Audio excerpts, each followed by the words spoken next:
The gentleman is recognized. Thank you, Mr. Speaker. I rise today in opposition to the legislation before us today.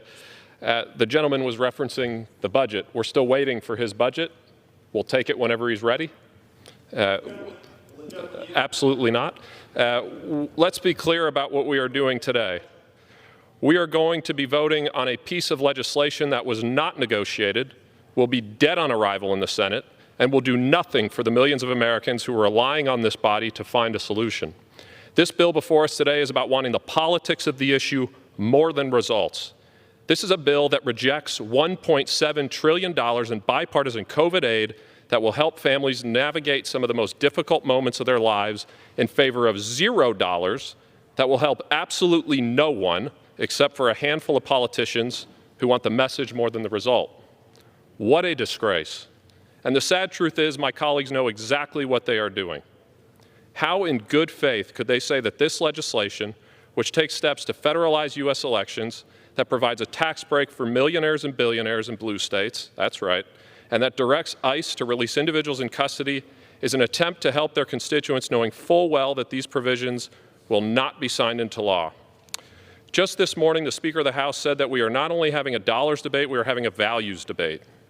Well, I've heard from the people of Ohio's 16th District and many around the country at what they value since this pandemic broke out. My constituents value a Congress that puts the people over the politics. They value a Congress that could care less about which party wins or loses an election, so long as in their greatest moments of need, their government is there for them. The people are sick and tired of watching this town fight like cats and dogs over who, quote unquote, wins the day. They want to win, and they win when we do our job. That is not what is happening today, and the American people are rightly disgusted. Just 2 weeks ago, my colleagues in the Problem Solvers Caucus, with 25 members from each side of the aisle, put forward a proposal that showed that we can and should work together on a proposal that keeps our small businesses open, protects our children in schools, helps those who are still unemployed, and offers additional aid to states and localities. I heard from people across all sides of the political spectrum that this caucus and our package gave them hope that Congress could actually do something for a change.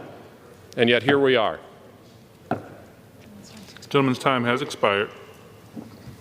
One more minute. Thank you. And yet here we are, ready to let down the people we serve yet again. Despite all of this, there remains a path forward to a solution. But it will take leadership on both sides of the aisle to cast aside their partisan hats and negotiate in good faith. And let me be clear in saying that leadership doesn't need to just come from our elected party leaders. Each member of the House has a say in how they choose to vote today.